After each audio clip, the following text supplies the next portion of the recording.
que vamos a establecer cómo funcionan estas transacciones, ¿no? Es decir, el registro, en el ejemplo que les daba de la compra de los bolígrafos, nos va a mostrar cómo es que estamos estableciendo los mecanismos para registrarlo. En otras palabras, y para ponerlo en sencillo, lo que tenemos que hacer es establecer el mecanismo mediante el cual vamos a anotar cada una de las transacciones que estamos realizando.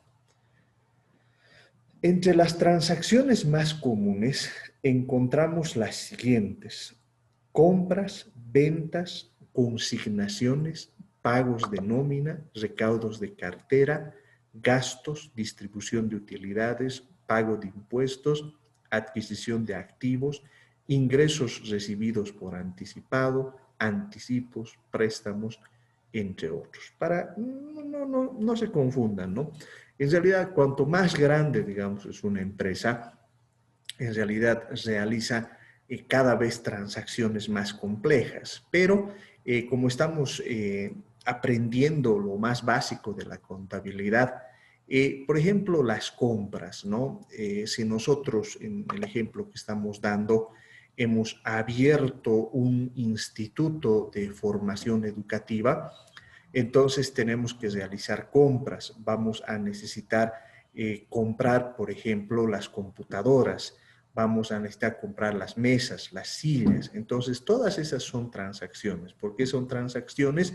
Porque se refieren a un intercambio comercial, se miden en unidades monetarias. Una mesa, por ejemplo, va a costar 200 bolivianos.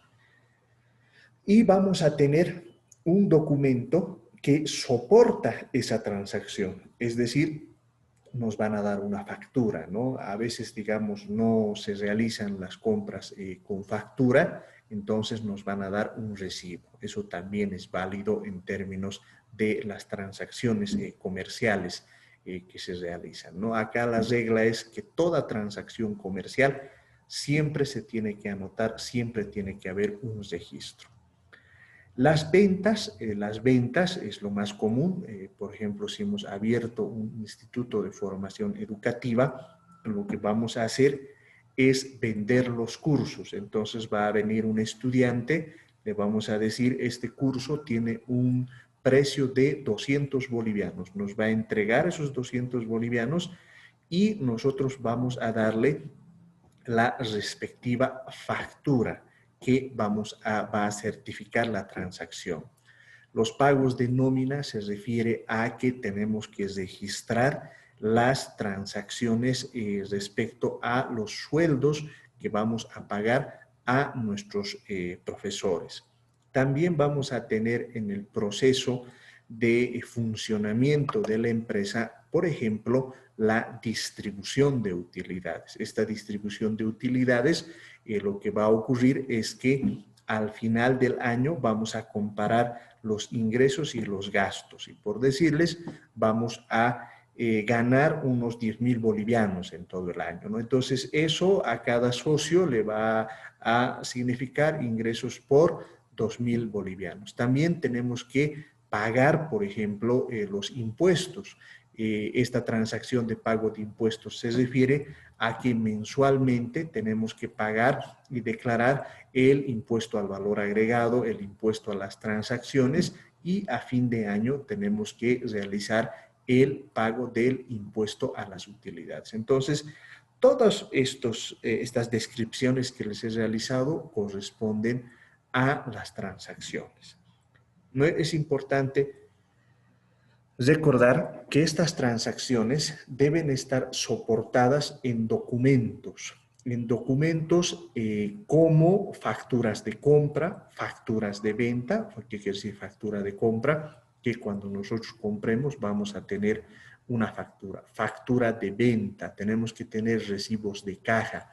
En ocasiones, por ejemplo, por montos menores a 5 bolivianos no nos van a dar una factura, o puede ser que no compremos con factura, ¿no? Entonces, eso tiene que registrarse en un recibo de caja. Puede haber cheques, puede haber notas de débito y de crédito, volantes de consignaciones, remisiones, órdenes de compra, etcétera, que luego serán registradas en los libros de contabilidad en forma cronológica, siguiendo el proceso contable hasta la elaboración de los estados financieros para su posterior interpretación y análisis, ¿no? Aquí tómenlo con calma, no estamos haciendo todavía los libros de contabilidad, eso les voy a enseñar en las siguientes clases.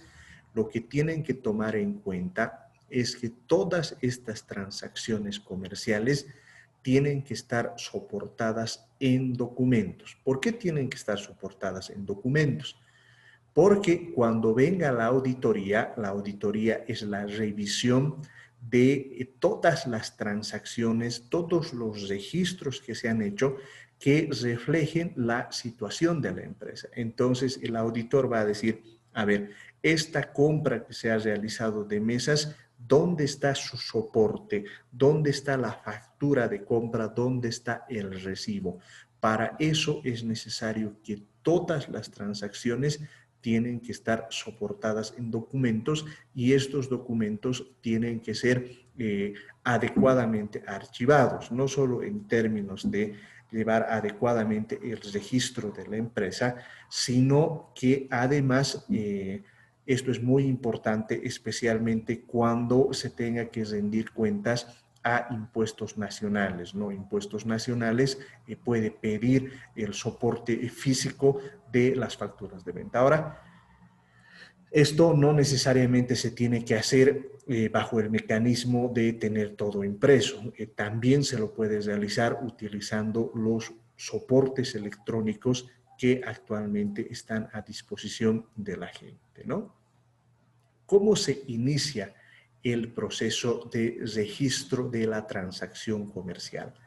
Se inicia el proceso con el registro en el libro diario en orden de tiempo. Entonces acá ya podemos empezar a describir qué es un libro diario.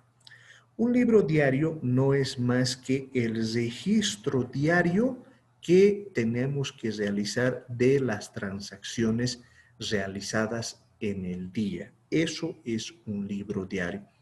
He realizado estos gastos, he realizado estos ingresos. Así es como se hace libro diario. En otras palabras, por ejemplo, el día de hoy hemos ido a comprar las mesas, el día de hoy era el día de pago de salarios por el lado de los gastos. Por el lado de los ingresos, lo que hemos tenido es, hemos inscrito unos 50 alumnos, entonces aquí está todo el detalle de las transacciones y de los cursos que hemos logrado vender el día de hoy. No debemos olvidar que hoy en día este libro diario está soportado en la mayoría de las empresas en programas computacionales de contabilidad.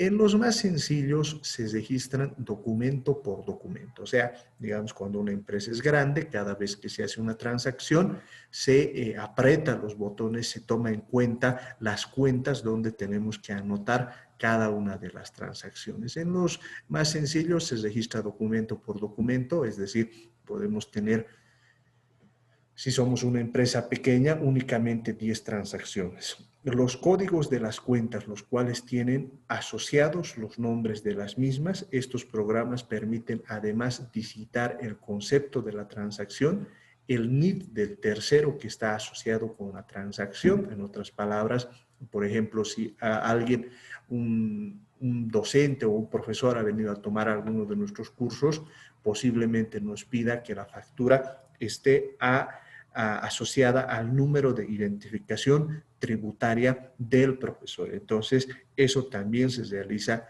asociado a la transacción. La naturaleza del registro en cada cuenta, el tipo de comprobante en que se registra la transacción, es decir, si es una factura de venta, una factura de compra, un cheque, etcétera, la fecha en que se realiza la misma, entre otros datos que dependen del nivel de detalle que se requiere cada empresa.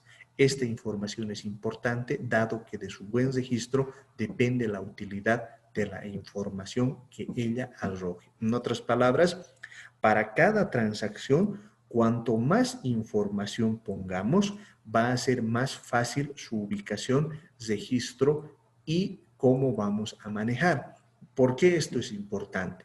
Porque no se olviden, la empresa funciona aparte de los dueños, hemos dicho eso, ¿no? Ese es el concepto en realidad del patrimonio, o cómo en realidad la empresa asume como una deuda el aporte de todos los socios. Ahora, todos estos socios no van a estar revisando transacción por transacción, es decir, hemos puesto para la empresa 8.000 bolivianos. Entonces los socios van a querer saber en qué se han gastado los 8.000 bolivianos. Entonces ahí lo que vamos a hacer es abrir el conjunto de cuentas y vamos a decir, hemos comprado estos escritorios, aquí está este comprobante. ¿A quién le han comprado? A Perico de los Palotes. ¿Cuál es su número de identificación tributaria? ¿Cuánto hemos pagado por impuestos? Por esa razón se tiene que hacer el registro de cada uno de los movimientos que se ha realizado en la transacción comercial. En otras empresas cuyos programas de contabilidad son mucho más avanzados, como los que se presentan en las grandes cadenas de comercio, poseen sistemas de información administrativos que les permiten registrar la mayoría de las transacciones de su origen.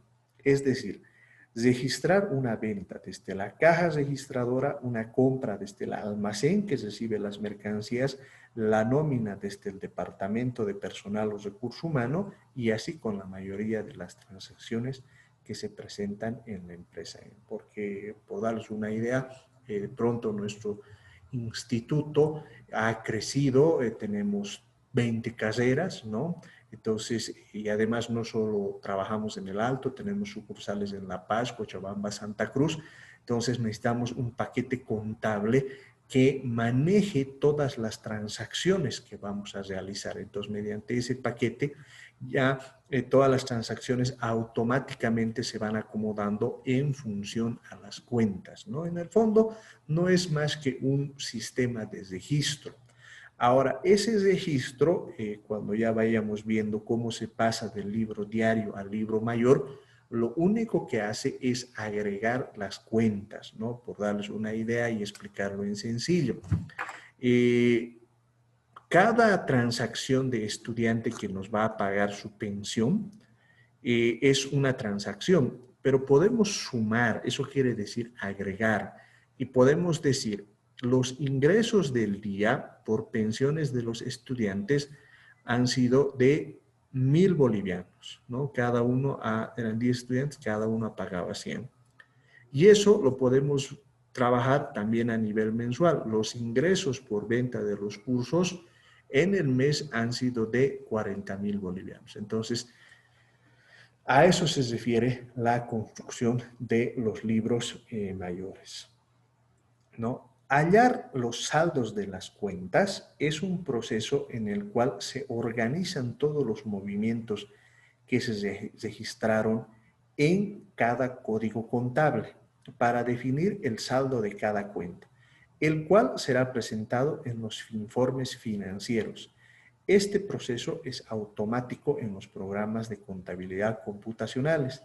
La información de todas las cuentas que le son propias a cada empresa es organizada según su clase y su naturaleza en un estado de propósito especial llamado balance de prueba o balance de comprobación, el cual nos permite tomar la información para la presentación del estado de resultados y el balance general, ¿no? A ver, un poquito aquí, como la transacción comercial es la materia prima sobre la que construimos toda la contabilidad, a partir de la agregación de todas estas cuentas, vamos a tener dos tipos de resultados. El primero es el balance general. ¿Qué es el balance general? Es una foto de la empresa en un determinado momento del tiempo. Es decir, ¿qué tengo? Los activos, a quién le debo los pasivos y cuánto han aportado los socios, el patrimonio. Entonces, mediante esa ecuación contable que hemos visto que el activo es igual al pasivo más el patrimonio, entonces ahí vamos a poder ver qué tiene la empresa y a quién le debe, o sea, de dónde nacen esos activos. Pero además ya podemos introducir un concepto que no solo lo vamos a ver desde el tema teórico, sino también lo vamos a ver en el tema práctico, que es el estado de resultados. ¿Qué es el estado de resultados?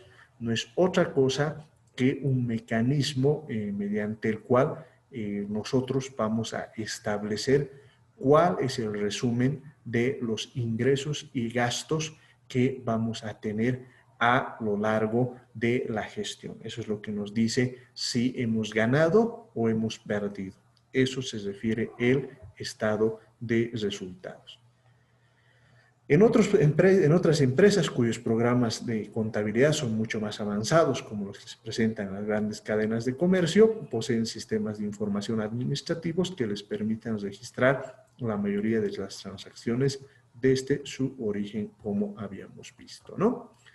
Bien, entonces esta primera parte estaríamos en lo relativo a lo que significa las transacciones comerciales, ¿no? Ahora, como segunda parte de la sesión, lo que vamos a es a abrir un espacio para que puedan existir todas las consultas en relación a lo que hemos visto ahora y también en relación a los anteriores temas para que podamos estar listos para el examen, ¿no? Entonces estoy abriendo el micrófono. Si no quieren mediante el micrófono, también pueden hacerlo mediante el chat para que podamos absorber todas las consultas, ¿no? Esta modalidad vamos a utilizar también en las próximas sesiones, de tal manera que no solo tengamos una parte teórica de avance ya en clase, porque muchas veces es mejor vernos cara a cara, sino también una parte de preguntas, ¿no? Entonces, adelante mis compañeros, quedo abierto a sus consultas y preguntas que tuvieran.